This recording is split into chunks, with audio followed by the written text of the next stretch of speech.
Sesgo de anclaje. ¿Alguna vez has entrado a una tienda y has visto un bolso con un precio de 2.000 € y al lado otro muy similar con una etiqueta de oferta a 800 €?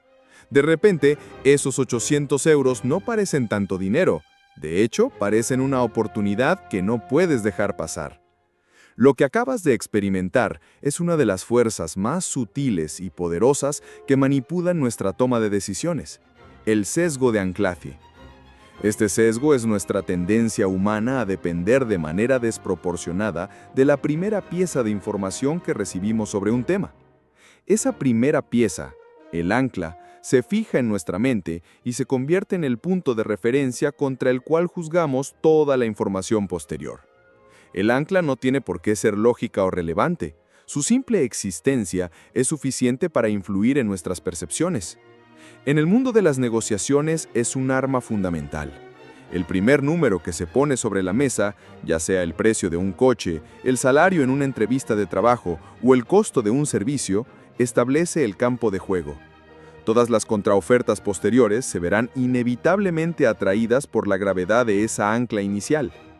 Si un vendedor de coches usados empieza pidiendo 20.000 €, es mucho más probable que la negociación termine cerca de los 18.000 que de los 12.000, aunque el valor real del coche sea este último. Pero su alcance va mucho más allá de las compras. En el sistema judicial se ha demostrado que las peticiones iniciales de sentencia de un fiscal pueden anclar la decisión final de un juez, aun cuando estos son profesionales entrenados para ser objetivos. En la medicina, el primer diagnóstico que un médico considera puede influir en toda la investigación posterior, haciendo que ignore síntomas que no encajan con esa idea inicial. ¿Por qué nuestro cerebro es tan susceptible? Porque es una máquina de eficiencia que busca atajos. Ante la incertidumbre, un ancla proporciona un punto de partida, reduciendo la carga cognitiva de tener que calcular un valor desde cero. Es más fácil ajustar desde un número dado que crear uno nuevo. Para combatir este sesgo, la clave es la conciencia. Antes de entrar en una negociación, investiga y establece tu propia ancla interna, tu valoración independiente. Si te presentan un ancla, no la aceptes como punto de partida. En su lugar, ignórala y presenta tu propia cifra. O haz una contraoferta tan extrema que intente desplazar el punto de referencia. Ser consciente del ancla es el primer paso para liberarse de su cadena invisible. Heurística de disponibilidad. Cierra los ojos e imagina un peligro mortal. ¿Qué te viene a la mente?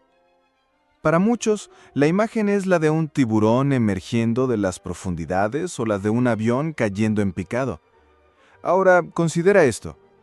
Las probabilidades de morir por un ataque de tiburón son de 1 en millones, y los accidentes de coche son exponencialmente más letales que los de avión. Entonces, ¿por qué nuestro cerebro nos presenta esas imágenes tan vívidas y aterradoras?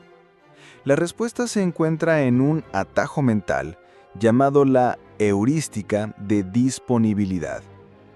Este mecanismo psicológico nos lleva a juzgar la probabilidad de un evento basándonos en la facilidad con la que podemos recordar un ejemplo.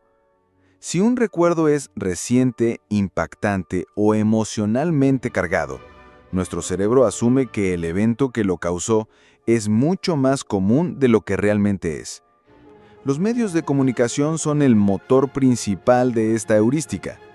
Un accidente aéreo es un evento mediático global, con imágenes dramáticas, historias personales que se repiten durante días. Se graba en nuestra memoria colectiva. Mientras tanto, los miles de accidentes de coche que ocurren a diario son meras estadísticas, noticias locales que rara vez recordamos. Como resultado, sobreestimamos el riesgo de volar e infraestimamos el peligro de nuestro trayecto diario al trabajo. Este sesgo no solo afecta a nuestros miedos, sino también a nuestras esperanzas. Las noticias sobre ganadores de la lotería, con sus cheques gigantes y sus sonrisas de incredulidad, hacen que la idea de ganar parezca mucho más alcanzable de lo que es.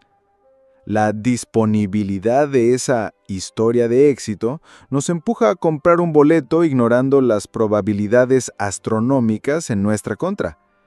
En el ámbito profesional, La heurística de disponibilidad puede llevar a malas decisiones.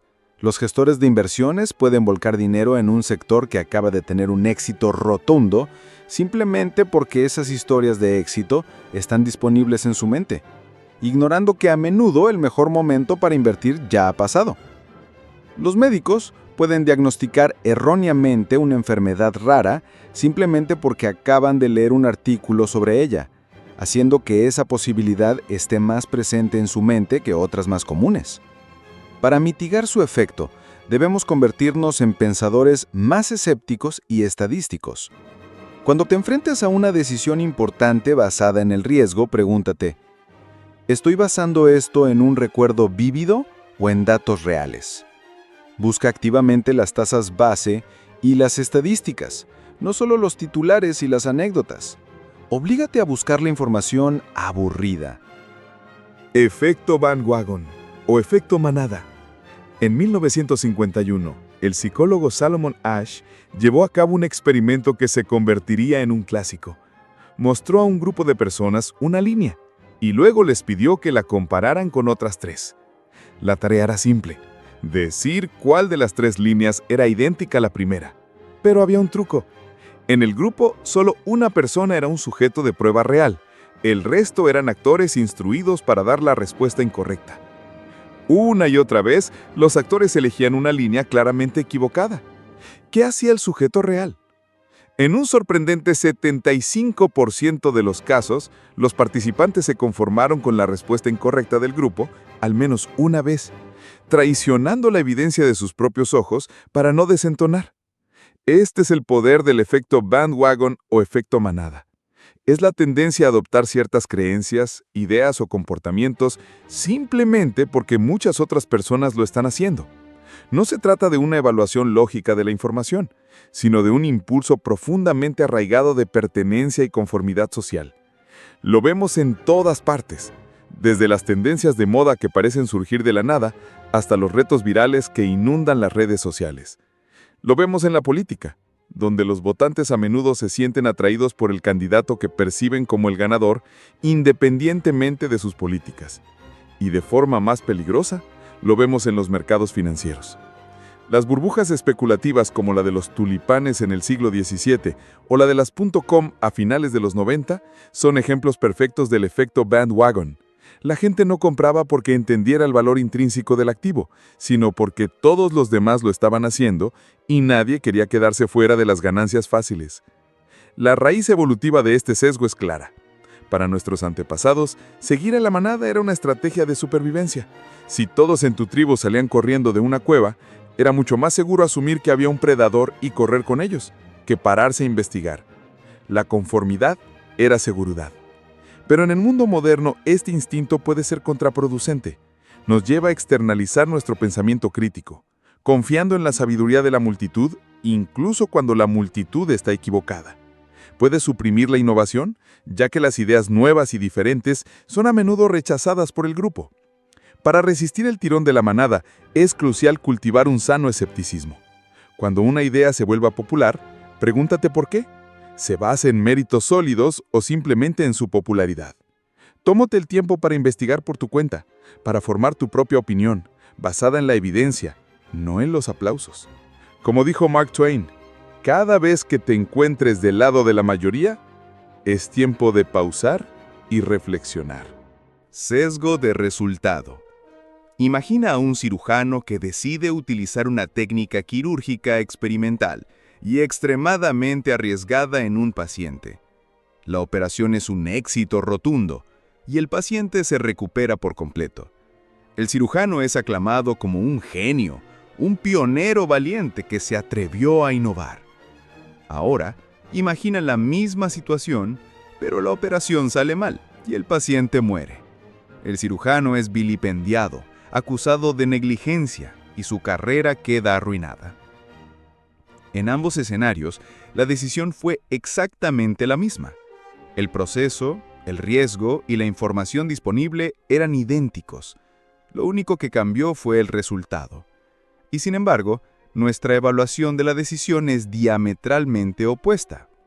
Este es el sesgo de resultado, una trampa mental que nos lleva a juzgar la calidad de una decisión basándonos exclusivamente en su desenlace, en lugar de en la calidad del proceso de pensamiento que la precedió. Este sesgo es peligroso porque nos enseña las lecciones equivocadas. Si una decisión imprudente, como apostar todos tus ahorros en una criptomoneda desconocida, resulta en una ganancia inesperada, el sesgo de resultado te hará creer que fuiste un inversor brillante. Refuerza un mal comportamiento y te anima a repetirlo, ignorando que la próxima vez el resultado más probable es la ruina. Por el contrario, una decisión bien razonada y prudente que conduce a un mal resultado debido a la mala suerte puede hacerte dudar de tu juicio y evitar tomar decisiones correctas en el futuro.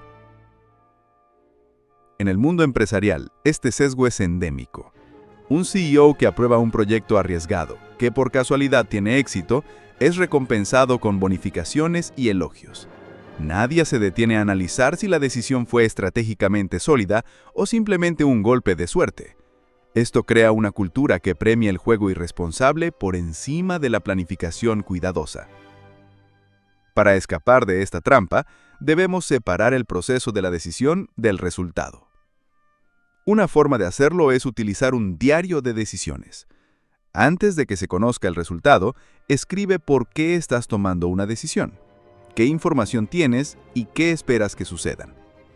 Más tarde, puedes volver y evaluar tu proceso de pensamiento de manera objetiva, sin importar si el resultado fue bueno o malo. Recuerda, una buena decisión no garantiza un buen resultado, y un buen resultado no es prueba de una buena decisión. La vida está llena de incertidumbre y azar. La única variable que realmente podemos controlar es la calidad de nuestro proceso de toma de decisiones. Juzga eso, y no las caprichosas vueltas del destino. Sesgo de supervivencia. Durante la Segunda Guerra Mundial, la Fuerza Aérea Aliada se enfrentó a un problema crítico: ¿cómo proteger mejor a sus bombarderos del fuego enemigo? Para resolverlo, analizaron los aviones que regresaban de las misiones y mapearon meticulosamente cada agujero de bala. El patrón era claro: el fuselaje, las alas y la cola estaban acribillados. La conclusión parecía obvia: había que reforzar esas áreas.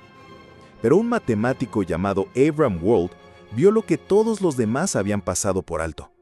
La pregunta clave no era dónde estaban los agujeros en los aviones que regresaban, sino dónde estaban los agujeros en los aviones que no regresaban.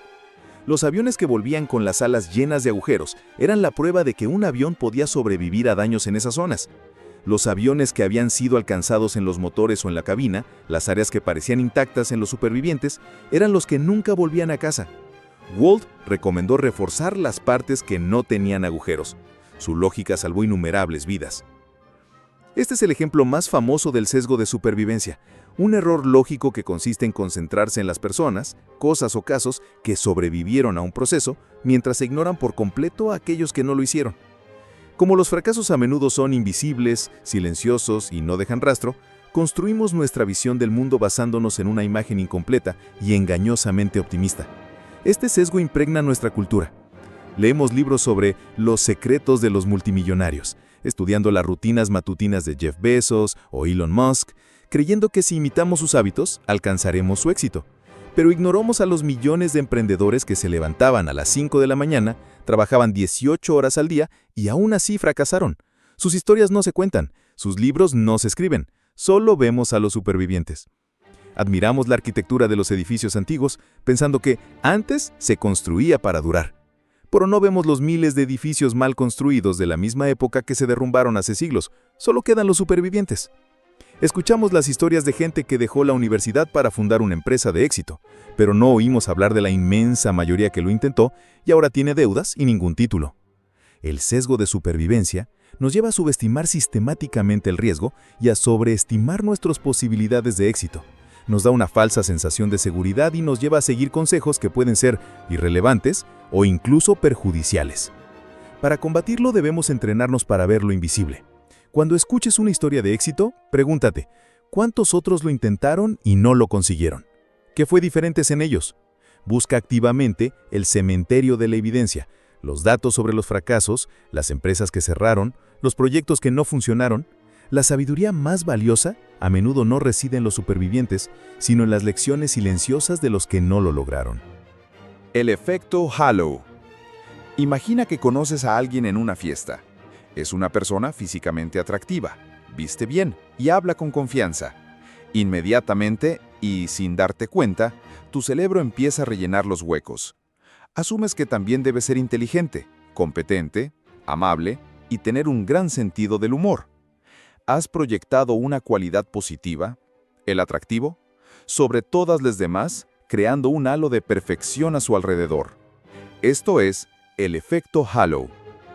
Descrito por primera vez por el psicólogo Edward Thorndike, el efecto halo es un tipo de sesgo cognitivo en el que nuestra impresión general de una persona, marca o producto, en un área, influye en nuestros sentimientos y pensamientos sobre sus otras características no relacionadas.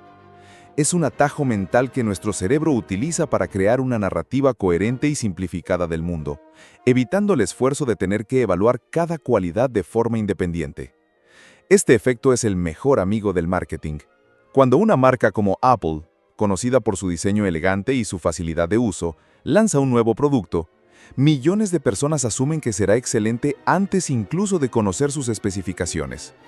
El halo positivo de la marca se transfiere automáticamente al nuevo producto.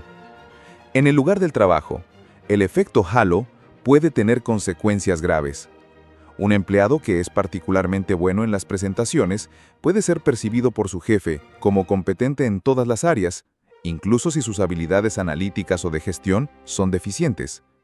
Por el contrario, existe el efecto cuerno, la versión negativa del halo. Un solo rasgo negativo, como llegar tarde a una reunión o cometer un error ortográfico en un correo electrónico, puede hacer que un jefe perciba a un empleado como perezoso, descuidado y poco inteligente en general. En política, los votantes son extremadamente susceptibles. Un candidato que parece carismático y seguro en televisión puede ser juzgado como un líder fuerte y digno de confianza, aunque sus propuestas políticas sean vagas o perjudiciales. El efecto halo funciona porque anhelamos la coherencia. Nos resulta incómodo mantener dos ideas contradictorias en la cabeza, como esta persona es muy atractiva, pero no muy inteligente. Es más fácil para nuestro cerebro crear una historia sencilla y consistente. Esta persona es atractiva, por lo tanto, es bueno en todo. La defensa contra el efecto halo requiere un esfuerzo consciente para ralentizar nuestro pensamiento. Cuando evalúes a una persona o una idea, oblígate a analizar cada rasgo por separado. Pregúntate, ¿qué evidencia concreta tengo de su inteligencia más allá de su carisma?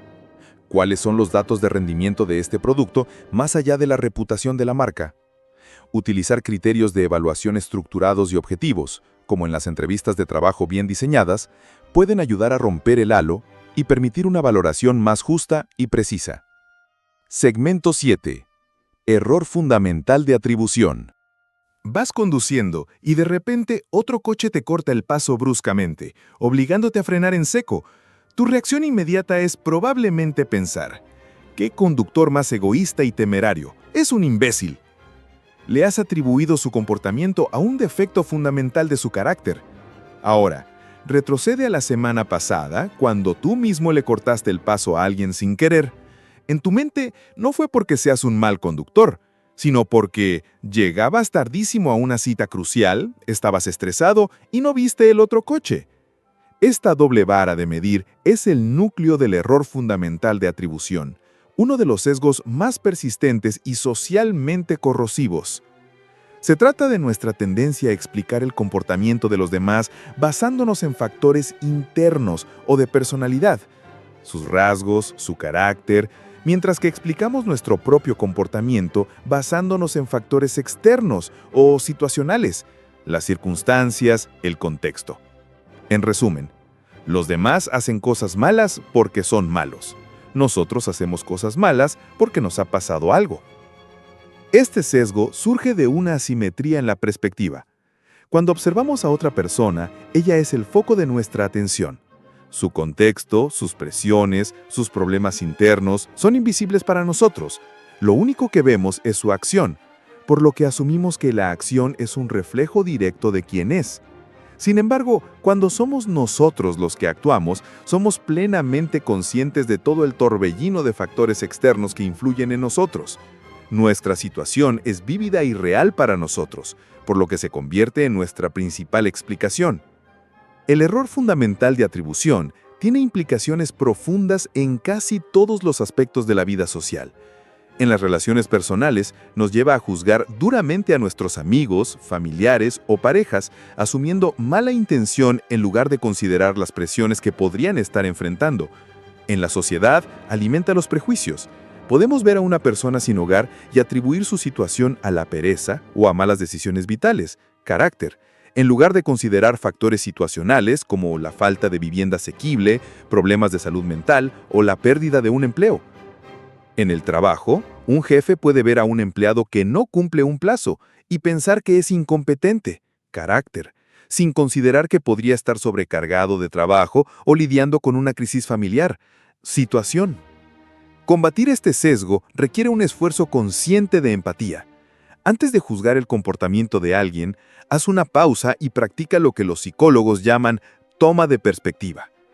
Intenta ponerte en su lugar. Pregúntate, ¿qué podría estar pasando en la vida de esta persona que la haya llevado a actuar así? ¿Qué presiones invisibles podría estar soportando? Al obligarnos a considerar la situación, podemos pasar de un juicio rápido y basado en el carácter a una comprensión más matizada y compasiva. Es un pequeño cambio mental que puede transformar radicalmente la forma en que interactuamos con el mundo. Falacia del costo hundido. Llevas 2 años invirtiendo tiempo, energía y una cantidad considerable de dinero en un proyecto empresarial. Los resultados no llegan, el mercado no responde y tus asesores te dicen que es hora de abandonar. Pero hay una voz en tu cabeza que grita, no puedes rendirte ahora, piensa en todo lo que ya has invertido. Así que sigues adelante, inyectando más recursos en un barco que se hunde, con la esperanza de que, de alguna manera, el peso de tu inversión pasada pueda cambiar el futuro. Acabas de caer en la falacia del costo hundido. Esta falacia es nuestra tendencia a seguir con un esfuerzo o inversión si ya hemos invertido tiempo, dinero o recursos en él, sin importar si la decisión actual tiene sentido. Los recursos ya gastados son costos hundidos, son irrecuperables. Lógicamente, no deberían tener ningún peso en nuestras decisiones futuras, que deberían basarse únicamente en los costos y beneficios futuros. Pero nuestro cerebro no es puramente lógico. ¿Por qué nos aferramos tan obstinadamente a nuestros errores pasados? Hay varias razones psicológicas. En primer lugar, está la aversión a la pérdida y el deseo de coherencia. Admitir que un proyecto debe ser abandonado es admitir que nuestra decisión inicial fue un error, lo cual es doloroso para nuestro ego. Continuar con el proyecto nos permite mantener la ilusión de que tomamos la decisión correcta y de que, eventualmente, dará sus frutos. En segundo lugar, está el efecto de finalización. Sentimos un impulso psicológico de terminar lo que empezamos. Dejar algo a medias se siente como un fracaso, mientras que llevarlo hasta el final, incluso si el final es un desastre, proporciona una falsa sensación de logro. La falacia del costo hundido aparece en todas partes. Es la razón por la que te obligas a terminar una película horrible solo porque pagaste la entrada. Es la razón por la que sigues comiendo un plato que no te gusta en un restaurante caro porque cuesta mucho. A una escala mayor, es la razón por la que los gobiernos continúan financiando proyectos de infraestructura con sobrecostos masivos, como el famoso caso del Concorde, un avión supersónico que nunca fue rentable, pero en el que se siguieron invirtiendo miles de millones, porque ya se había gastado demasiado para parar. Es la razón por la que las personas permanecen en relaciones infelices durante años, pensando en el tiempo invertido en lugar del bienestar futuro. Para liberarte de esta trampa, debes aprender a ignorar el pasado al tomar decisiones sobre el futuro. Cuando te enfrentes a una decisión de continuar o abandonar, hazte la pregunta mágica. Sabiendo lo que sé ahora, si no hubiera invertido nada en esto todavía, ¿elegirías empezar a invertir hoy? Si la respuesta es no, entonces la decisión correcta es parar, sin importar cuánto hayas invertido ya. Aprender a reconocer y abandonar los costos hundidos no es una señal de fracaso, es una de las formas más elevadas de racionalidad y una habilidad crucial para el éxito y el bienestar.